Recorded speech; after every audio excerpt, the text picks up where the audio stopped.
Ito na po yung ano ha. Ano ang reaksyon ni VP Sara patungkol po dito na naging ombudsman na si Bonjing Rimulya? VP Sara, ano ang masasabi mo dito? Huwag na niya silipin.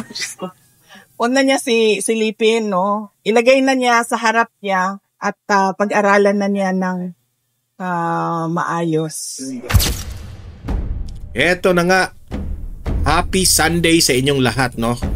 Eto, pag-usapan natin itong binalita ng Philippine Star na itong Blue Ribbon Committee raw sa Senado ay 2 sesyon na lang. Bakit kaya, no? Sa dami-daming mga korap dito sa gobyerno, sa dami-daming mga anomalya, flood control projects anomaly, ninakaw na pera, mga ghost projects, pero di umano 2 sesyon na lang ang nakabinbin dyan sa Senado. My God! And tanong ngayon ng actually no, sa totoo lang, ang tanong ngayon ng taong bayan, takot na ba kayo kay Romualdez at ni Zaldico? Ha? Ihinto nyo na? Mamaya pag-usapan natin yan ha, kasi nagtitrending ito ngayon na ano ba tong Senado? Gusto ba tayong matuklasan natin ang mastermind ng mga korupsyon na ito? O parang iniiwasan natin, di ba? Tama yung sinabi ni Senator Marcoleta dati na hindi siya ang lumihis, sila ang lumihis. Kasi yung Blue Ribbon Committee ni Marcoleta, Senator Marcoleta, papunta na yun sa mastermind biglang pinalitan yung yung Senate President. Tapos pinalitan din siya bilang Senate Blue Ribbon Committee, no? So anong ibig sabihin? Halata ka na, Bongbong Marcos. Halata ka na. Obvious ka na. Eto pa, pag-usapan rin natin itong si Pangulong Duterte, no? The best president ever dito sa Pilipinas, ay alam na niya ang desisyon ng ICC, no, patungkol po dito sa interim release. Nagkausap sila ng kanyang kapatid. Mamaya i-play natin yung video na yan at alamin natin ang buong detalye kung ano ang nasabi ni Tatay Digong at ang kanyang kapatid. Okay? Mamaya. At last but not the least na ating pag-uusapan ay ipakita ko sa inyo itong media interview ni Vice President Inday Sara Duterte dyan sa Davao, na bumisita siya dito sa mga biktima ng lindol. Okay? At i-analyze natin yung mga tanong ng media at yung mga sagot ni VP Sara. Okay? So yun po ang ating pag-uusapan ngayon, kasi mahalaga po itong sinasabi ni VP Sara, kasi instead na, kasi may tanong dito tinatanong siya patungkol sa ano tawag doon, sa kanyang budget, no, na nagkaroon po ng medyo uminit ang budget deliberation dyan sa House of Representatives, kasi ang dami namang mga OA dyan, di ba? Teka muna ha. Ang daming OA dyan sa House of Representatives. Isa na yung si Saba Queen dyan ang OA,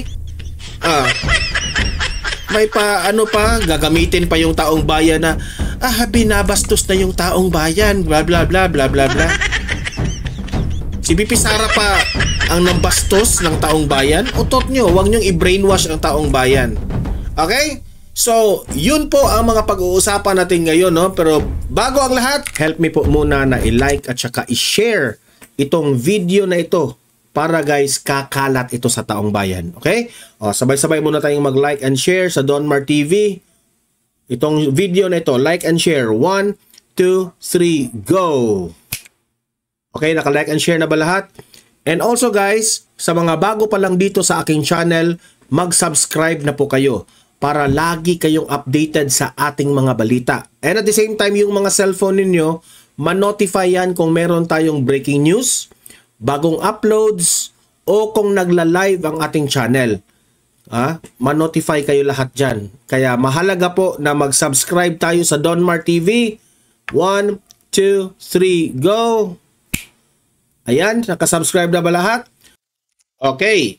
Ang tanong, ay ito yung pinakatanong natin Deserve ba ng taong bayan na dalawa na lang po ang session ng Blue Ribbon Committee patungkol po dyan sa flood control? Dalawa na lang. Ang tanong, deserve ba ng taong bayan na ganyan na lang ang gagawin ng Blue Ribbon Committee?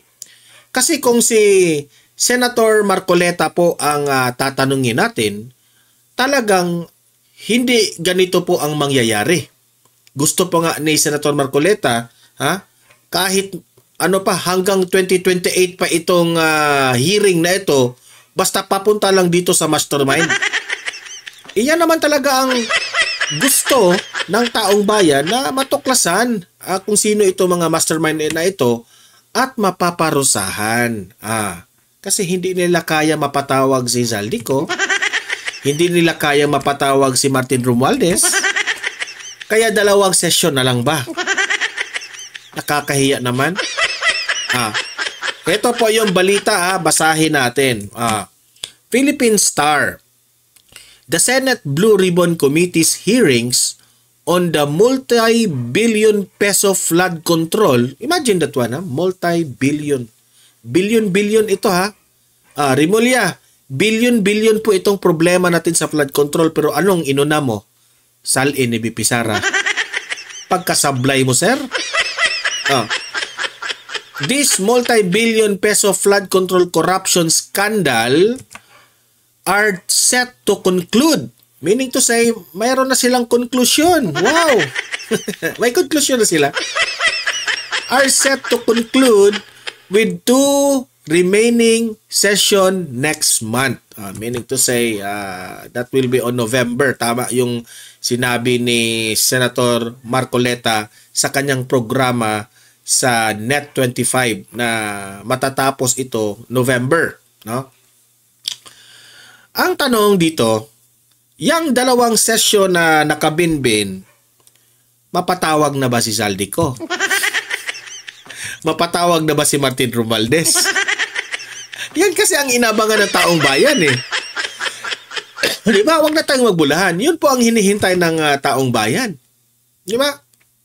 Kasi sa tingin ko kapag hindi mapatawag itong si Zaldico at si Martin Romualdez, malaki ang tsansa na yan si Bongbong Marcos sa Malacanang, bababa, yan, kung ano ang nangyari ng tatay mo, yan rin ang mangyari sa'yo. Kasi baka, ito, analysis ko lang ito magagalit ang taong bayan yan, di ba? Bakit natin baliwalain itong flood control anomaly? Okay? Sabi pa dito, Acting Chairman Senator Erwin Tulfo said on Saturday, Blue Ribbon to conclude flood control probe ang dahil tapusin na nila itong flood control issue para i-shift ang focus to farm to market roads. Wow. Alam niyo, sa totoo lang, dapat nga pagtuunan ng pansin itong flood control hearings na ito kasi malaki po ang makukuha ng gobyerno dito. Anong makukuha ng gobyerno? Na umaasa po ang taong bayan na meron pong maibalik, maraming maibalik na pera na ninakaw ng mga buhaya na ito. Kasi sayang din yun Di ba? Sayang din yun. Sayang yun, nakapambili na sana yun ng gamot na mga mahihirap nating mga kababayan. Di ba? Nakabili na sana yun ng pagkain, bigas, di ba? Kasi sablay rin itong gobyernong ito na nagbibenta ng 20 pesos per kilo na bigas sa mga biktima ng lindol. Tingnan nyo yun, di ba? Alam nyo, itong gobyernong Marcos, presyo-presyo na lang talaga, Hindi ba kayo pwedeng tumulong na isa puso nyo ang pagtulong ninyo? Talagang presyuhan talaga ang pagtulong? Bili na kayo ng 20 pesos. 20 pesos per kilo na bigas. Ayan, dahil nilindol kayo, 20 pesos per kilo na lang ang bigas. Wow! May pa ganun, di ba? Hindi ba pwede na kawawa naman kayo, no? Nilindol ang Cebu at itong Davao. Gawa tayo ng paraan na ilibre natin ng mga pagkain itong mga kababayan natin, mga brothers and sisters natin sa Cebu at sa Davao. Ganun sana, di ba? Hindi yung, dahil alin na kayo, 20 pesos na lang kasi nalindol kayo. Walang hiyang gobyerno, di ba? Sinong hindi magagalit niyan, di ba? Tapos ipinagtanggol pa ng mga loyalista vlogger. Ewan ko na lang, no? Saan sila humuhugot ng confidence na ipagtanggol pa nila, no? Kahit sa anong anggulo ko i-analyze yung 20 pesos per kilo na bigas na nagbibenta sila sa mga biktima ng lindol, wala talaga. Walang tama talaga sa ginawa nila. Diba? Kasi noong panahon ng kampanya ni Bongbong Marcos, anong sinabi niya? Kapag ako ang magiging presidente, gagawin kong 20 pesos per kilo na bigas. Ibig sabihin, lahat ng mga Pilipino po ay tayo po ang makaramdam ng pagbaba ng presyo ng bigas. Yun ang ine-expect natin. Pero anong nangyari? Ha? Magtatapos na lang yung termino mo, no? Bongbong Marcos, wala pa yung 20 pesos per kilo. Anong ginawa mo? Pinopondohan nyo yan kaya nag 20 pesos per kilo. Hindi ibig sabihin na may ginawa ka na you have improved the production of rice kaya bumaba ang presyo. Wala kang ginawa Yun naman talaga ang solusyon dyan sa bigas na yan. Damihan mo ang production ng bigas para yung presyo na yan ay kaya nga supply and demand, di ba? Kung ang dami ang demand, meaning to say, mamahal yung presyo. Pero hihina yung demand kasi mura na lang, di ba? So meaning, walang ginawa ang gobyerno na ito kundi kinuha pa rin ang pera ng taong bayan para punduhan ito para maging 20 pesos per kilo. Sablay rin. Tapos ibibenta pa ninyo sa mga nabiktima ng lindol. Diba? Kaya sobrang sablay. Kaya dapat ipagpatuloy natin itong flood control anomaly hearing na sa kayong mga taong bayan, no? Manawagan na kayo, mag-rally tayo, manawagan tayo na hanggat hindi maisauli ang pera na ninakaw ninyo, magrarally tayo araw-araw. Araw-arawin na natin yan, no? Isigaw natin, BBM resign. Tama naman Kasi sa mga latest pictures niya, nakikita ko parang pagod na siya. Pagod na si Bongbong Marcos. Wala na. Yung kanyang skin, ng kanyang mukha, very dry na. Wala na talaga. Kailangan mo na ng skin care. Kailangan mo na ng skin care at kailangan mo nang magpahinga BBM, no? Kasi nakikita naman ng taong bayan, hindi mo kaya tingnan mo si VP Sara. Busy yan. Kahit saang bansa pumupunta, courtesy call ng ating mga kababayang mga OFWs tapos tumutulong pa dito sa nasalanta ng lindol sa Cebu, sa Davao. Pero kitang-kita mo yung kutis, fresh na fresh pa rin. Di ba? Pero ikaw, parang sabi pa nga ng iba you are not fit for to be the president because tumingin sila sa mukha mo parang bigla kang makikita mo kasi yung tao na hindi healthy. sa kanilang skin, no? Makikita mo yan eh. Parang bulaklak na nalustay. Totoo. Bongbong Marcos, no? Hindi ko, kami po'y nananawagan sa iyo, Bongbong Marcos, na mag-focus ka sa health mo. Presidente ka ng Pilipinas, hindi maganda na you are not in good condition to serve the Filipino people. Kasi po, tao ka rin, di ba? Kailangan mo rin ng pahinga. Sa nakikita namin lately sa mga pictures mo, sa mga videos mo, talagang makikita namin na hindi ka healthy, no? Kaya, ito, seryoso to ha. Sir, kailangan mo ng, seryosong check-up sa sarili mo. Sa totoo lang. Kasi po, it will affect, no? Your leadership. Siyempre, kung meron kang karamdaman sa inyong sarili, no, maaapektuhan yung mga decision making mo, no? Yung mga everyday na mga decision mo sa mga meetings, sa mga secretary, sa mga USEC mo, medyo hindi magagampanan perfectly, no? Kasi may dinaramdam ka, di ba? Kaya mahalaga po na ano ba yan? Mahalaga na ibalik natin itong hearing ng mga buhaya dyan sa gobyerno. Kasi marami pong pera itong flood control na dapat isauli.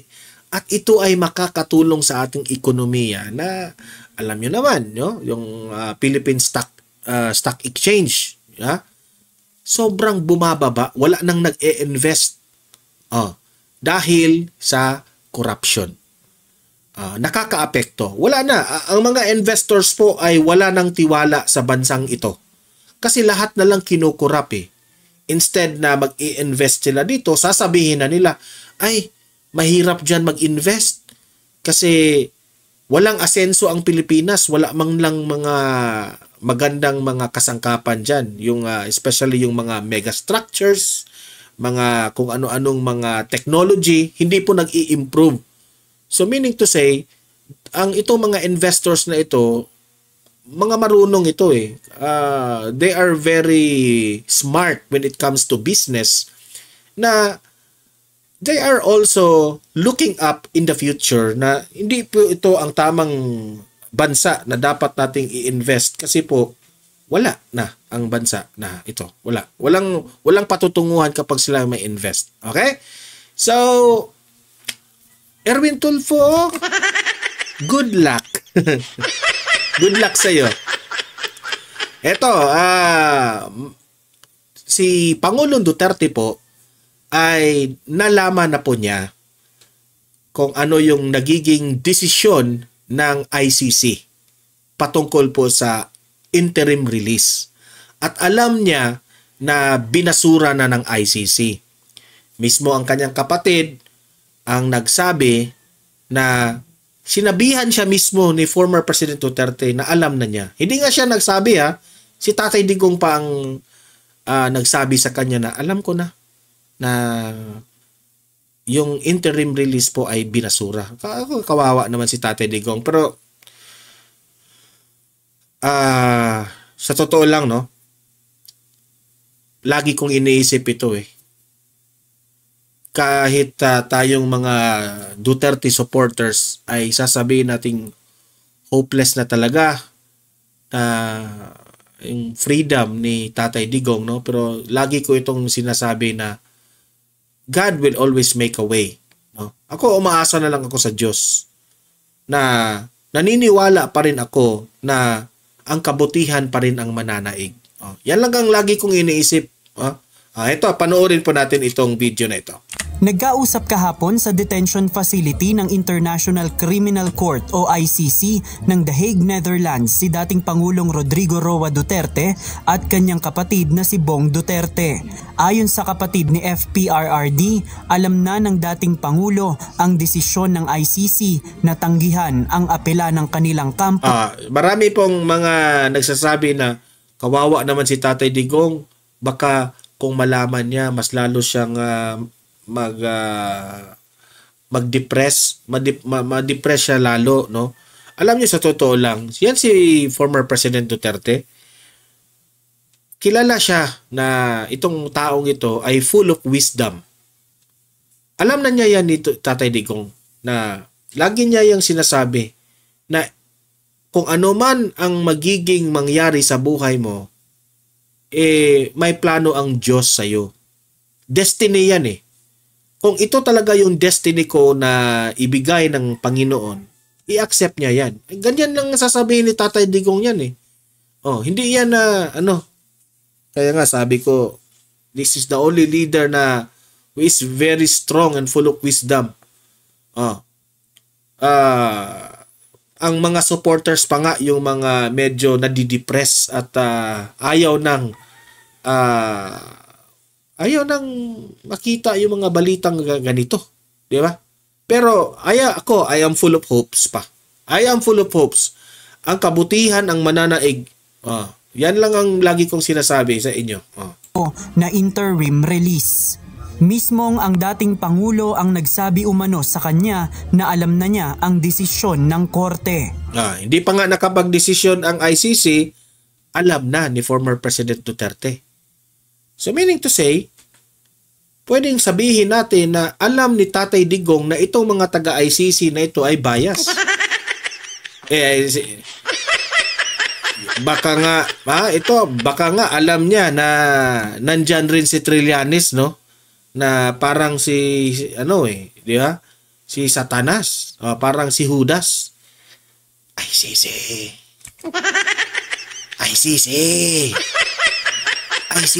Wag niyo nga wag niyo nga payagan yung interim release na yan. Masama yung tao na yan. Gumaganon si Trillanes sa mga taga-ICC. Wag niyo yung inimpluwensyahan. Wala namang ganong nangyari, pero lang natin yun, haka-haka ba? Baka ganon yung nangyari ba? Ano namang gagawin niya dyan, di ba? I did not mention that to him. He mentioned it. Sorry to... Di ba? Nashock pa nga yung mga media. Si Duterte pa ang nag-inform na alam na pala niya. Kawawa sila, no? Pero tingnan lang natin kasi ang gaba, dili na magsaba, no? Matud pa ni VP Sara. Kaya Bongbong Marcos, siguro, yung nakikita namin sa mukha mo, baka yun na yung gaba. Sana magpagaling ka rin, Bongbong Marcos, kasi tao rin naman yan, no? Magpagaling ka, no? You hear about it, but he's prepared.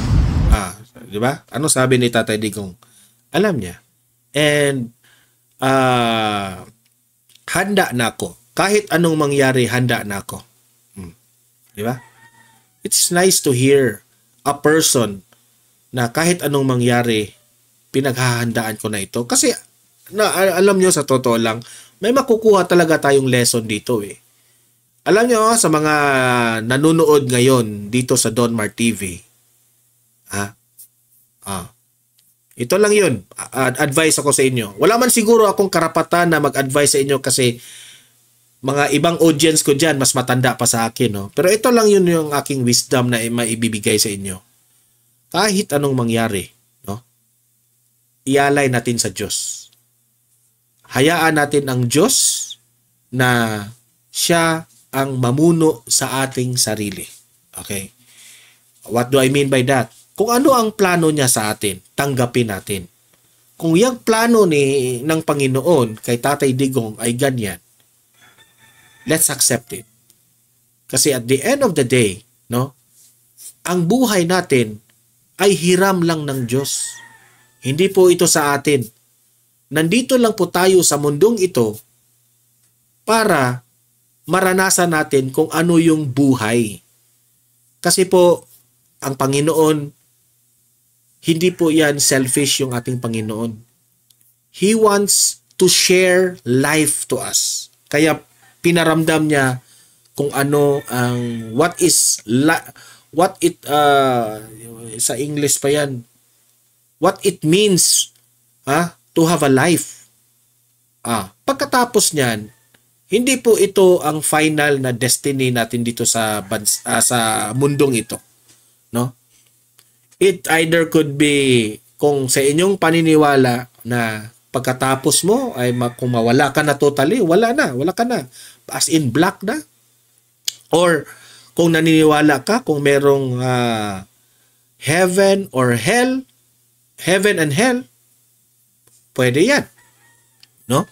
And kung masama kang tao, ay mararanasan mo ang pagdudusa ng walang hanggan.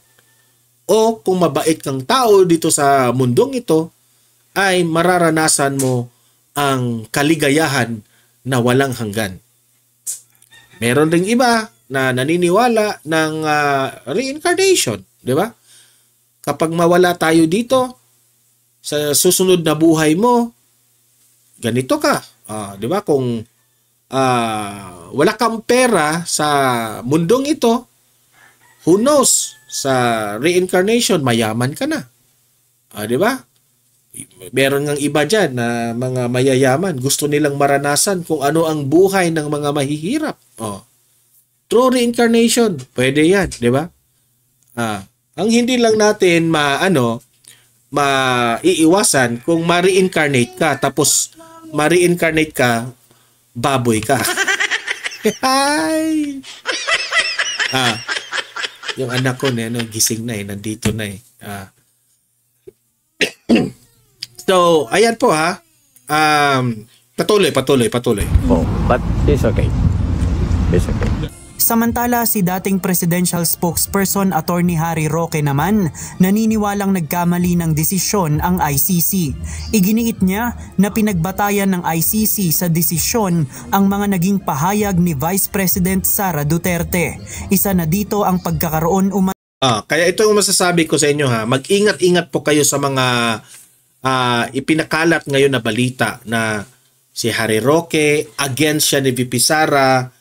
Si VP Sara raw ang dahilan na kaya hindi nag-grant yung interim release ni former President Duterte dahil sa mga sinasabi ni VP Sara. Ako na ang mismo ang magsabi sa inyo ha. Magkaisa po tayong mga DDS supporters. Wag tayong mag-away-away. Nakukurnehan ako dyan Ang sa akin lang ba, no? Huwag niyong hayaan na masiraan si VP Sara. Kasi plano nito mga kalaban ng mga Duterte ay watak-watakin tayong mga DDS. I-divide tayo. Kasi pagdating ng 2028 election, ang plano nila ay hindi mananalo si VP Sara kasi watak-watak na nga tayo. Kaya ngayon, mag-ingat po kayo sa mga nagpapanggap na DDS ha at biniblame ngayon si VP Sara na siya yung dahilan, bla bla bla bla bla bla. Mag-ingat-ingat kayo dyan. Fake news yan. Okay? Patuloy. Ng sabuatan ng ICC at Marcos administration sa paghuli sa dating Pangulo. Gayon din ang pahayag na mali ang paghuli kay FPRRD dahil labag ito sa Article 59 ng Rome Statute na dapat munang iharap sa lokal na hukuman ang isang akusado. Yun naman talaga ang dapat, di ba? In the first place, wala sana si former President Duterte dyan sa ICC. Kung may reklamo kayo, dapat dito kayo sa hukuman ng Pilipinas. Mabigat din ang minsang naging pahayag. Takot sila Sa analysis ko dyan, takot sila na dito yan ihihiring ang kaso ni Tatay Digong. Kasi alam nila na dito sa bansa natin, gumagana ang justice system natin. At kung dito yan ililitis, talagang mananalo si Tatay Digong. Kasi wala man silang pruweba, wala man silang ebidensya. No? Ika nga, sabi ni Tatay Digong, Ma'am, sinabihan niya si Euteberos, hindi mo pwede ipasa yan ng ibang tao. Ng kasalanan ng ibang tao, ipasa mo yan sa akin? Hindi yan pwede. Di ba? Kung may nagawa yung mga kapulisan sa panahon ni Tatay Digong na ginorgor na walang kalaban-laban, hindi yun para kay si Duterte na na siya ang mananagot doon. Hindi. Kasalanan yun ng mga pulis, na mga pasaway na pulis. Kasi ang instruction niya, ang sinabi niya, Huwag mong jarilin ng patalikod. Hayaan mo na kung kayo po ay when your life is at jeopardy, kung yung buhay mo ay at risk na, saka ka lumaban, unahan mo na. Yan ang sinabi niya. Ni VP Sara na itakas na lang si FPRRD mula sa detention facility ng ICC. Ito maaari ang pinagbatayan ng ICC upang i-reject ang hiling ng kampo ni FPRRD. Bakit kontrobersyal? Dito ko po tingin, nagkamali ang hukuman. Karamihan po, in fact, halos lahat ng sinabi ng hukuman ay base po sa mga sinabi ni VP Sara. Si Davao City 1st District Representative Paulo Duterte na anak ng dating Pangulo, tinawag na gross and disgraceful miscarriage of justice ang naging desisyon ng ICC. Dagdag pa niya na ito'y isang... klaro naman very clear na ang ICC talaga, alam nilang mali itong desisyon na ito. Matanda na, may sakit pa, di ba? At lawyer pa itong si Tatay Digong. Dapat respetuhin niya itong kaso. Lawyer siya He will set as a good example, di ba? Tatlong argumento pa lang, wala na. Di ba? Wala, hindi tatakas yan si Tatay Digong. Di ba? So, maling-mali itong desisyon nila. Yang desisyon ng ICC, ang masasabi ko dyan, it's cruelty. It's madness. Madness, sa totoo lang. Kasi kung ikaw, nagbabase ka talaga sa batas, wala, matagal na yung naaprubahan yung interim release ni Tatay Digong. Political theater. Titiyakin din anya niya na mananagot ang mga umano'y kidnapper ng kanyang ama. Aapela pa rin anya sila at umaasa pa rin siyang makakauwi ng Pilipinas si FPRRD. JP Nunez, maraming nagsasabi rin na hanggat nandyan Pangulo si Bongbong Marcos, hindi yan makakabalik si Tatay Digong. Actually, may point no? Hanggat nandyan yung bangag na yan sa Malacanang. Kaya taong bayan, no? Kung ako, I'm very confident na majority man tayo na mahal natin si Tatay Digong. Majority of the Filipino people ay maka-Duterte. Kahit baliktarin pa yan ng mga loyalista at mga mga dilawan. Hindi nila maano yan. Di ba?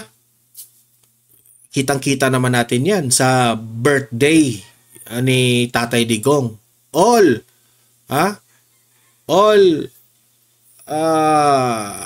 people around the world, no? Buong mundo ang nag-celebrate sa birthday niya. So yun ang nagpapatunay na hindi nga Pilipinas lang, buong mundo So we are very confident kung pagbabasihan natin ang demokrasya, marami pa rin tayong mga Duterte. Okay? At the only way na makakatulong tayo kay Tatay Digong, no? Nananawagan ako na suportahan niyo yung mga panawagan ni Kiko Barzaga. Mag-rally kayo dyan. Rally lang tayo ng rally. Hanggat ma-realize ni Bongbong Marcos na, hala, hindi ko na pala kaya. Ganun, di ba? Okay, punta tayo sa next topic natin. Ito, interview ni VP Sara, Pakinggan po natin itong interview niya. Tinanong siya patungkol sa budget at patungkol rin sa mga lindol at mga updates patungkol sa kanya. Panoorin natin. Sige, unahin na muna natin siguro yung mga biktima ng mga sakuna. Sa ngayon, bigay ko yung mga comments ko sa mga susunod na araw. Kailangan natin maki-empathize and maki-empathize sa mga... Kasi po, tinanong si VP Sara, anong masasabi nyo sa House of Representatives na hindi po na nag-effect yung apela ni Kong Ungab na yung budget mo ay kinaltasan yung proposed budget mo. Sabi ni VP Sara, it's not the right time to explain. Makipasimpatya muna tayo dito sa mga biktima ng lindol, which is tama rin naman, di ba? na biktima ng lindol at mag-sympathize doon sa mga namatayan. Ano ba yan? Yes, Ma'am, kumusta yung naging pagbisita natin dito sa City of Mati, sa Davao Oriental, sa nangyaring lindol po kahapon? Oh, yes. Oh, nagbisita ka upang... Oo, yes. Nagbisita tayo ng mga kaibigan at kakilala natin dito sa Mati City at binisita natin yung mga namatay dahil sa lindol. Yung dalawa, dinala na sa kanilang municipality. Tapos yung isa na nandito ay tiga Davao City. So, tinulungan natin sila para maayos yung pagbiyahe no kanilang mahal sa buhay. Galing dito sa Mati City, papunta na sa Davao City para sa kanyang lindol. Ma'am, ano yung panawagan natin sa publiko, ma'am, na laging maging handa sa lindol at anumang sakuna? Oh, yes. Oo. Napakahalaga. Na-experience ko no yung aftershocks doon sa Cebu, sa Bogo, sa Medellin, at na-experience ko din yung lindol kahapon sa Davao City. Napakahalaga talaga ng presence of mind na huwag kang mataranta. Mahalaga na maalala mo yung duck cover and hold at kung pwede nang tumayo para lumabas, kung safe na tumayo, lumabas ay lumabas tayo sa open area, open space. So mahalaga talaga yon na hindi mo makalimutan ano yung mga dapat mong gawin pag nandyan na yung lindol. Tingnan nyo yung mukha ni VP Sara, ha. Busy na yan, ha. Stress na siya. Pero tingnan nyo yung mukha. Malinis na malinis. Pero tingnan nyo yung mukha ng isa. Si Bongbong Marcos. Tingnan nyo.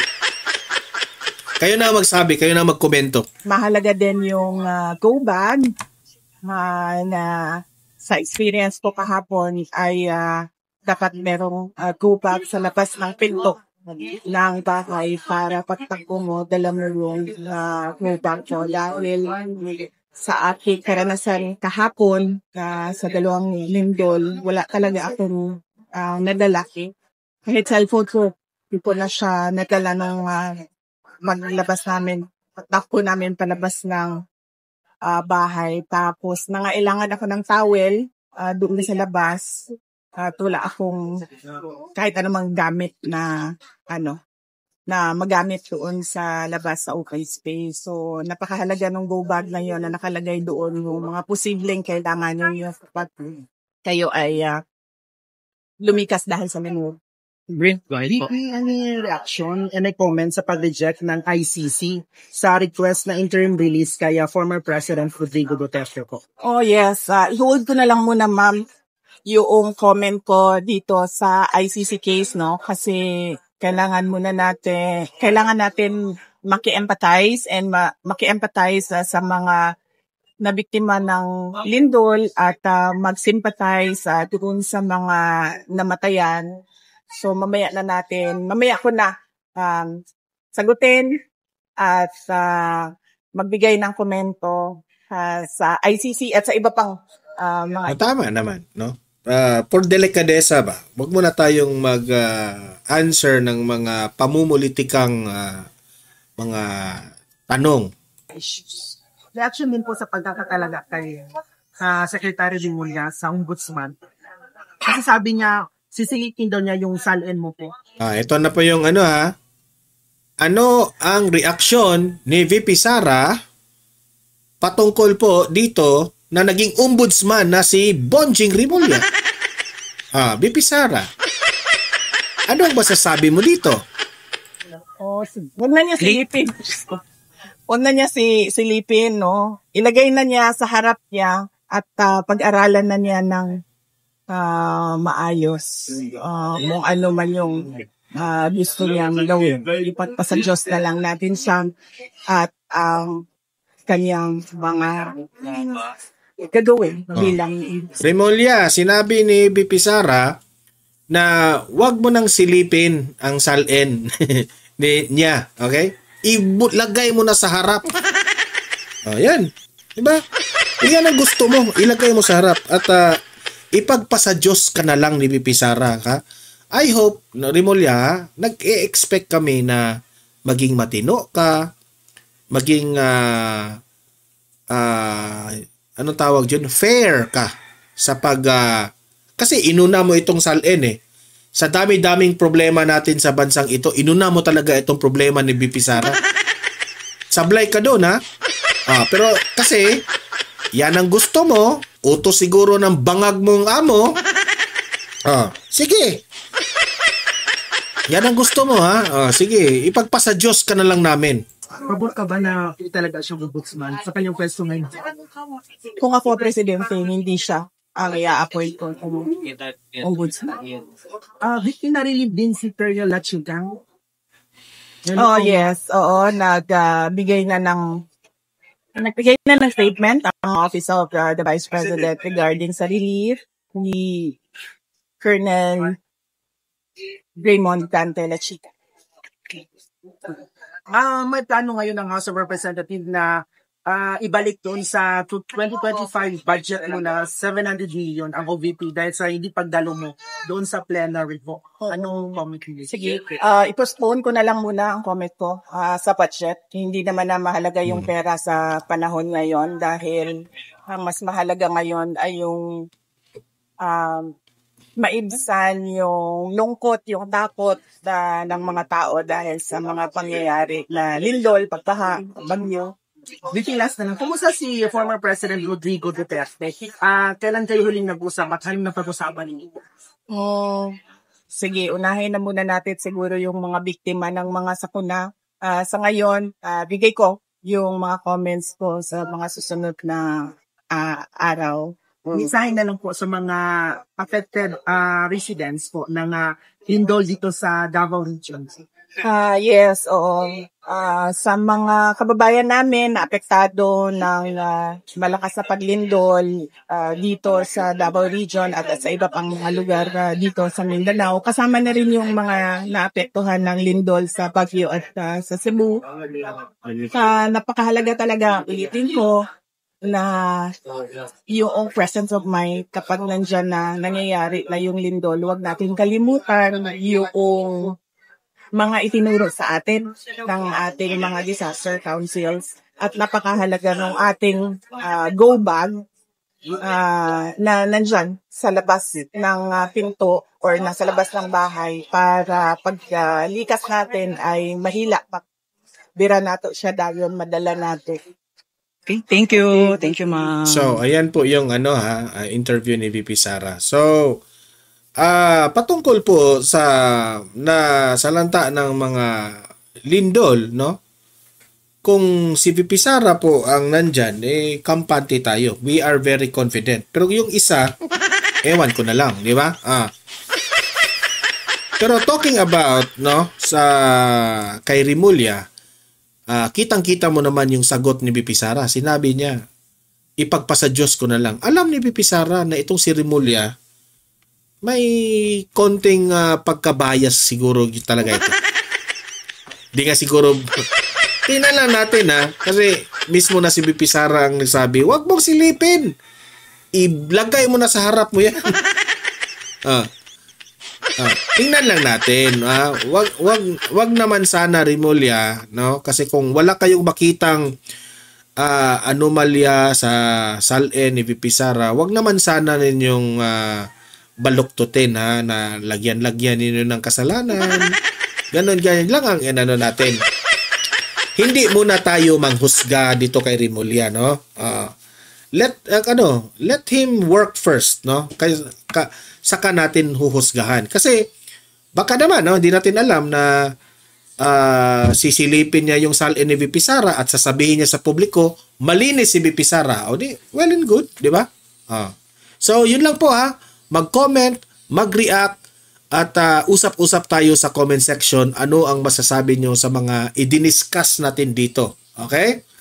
At paki-like, paki-share sa mga nanonood ngayon. Libre lang ang mag-subscribe, guys. Walang bayad yan. Mag-subscribe na rin kayo. Okay? See you in my next video. Have a great day. Have a great night. God bless po sa ating lahat. Mabuhay ang Pilipinas and God save the Philippines.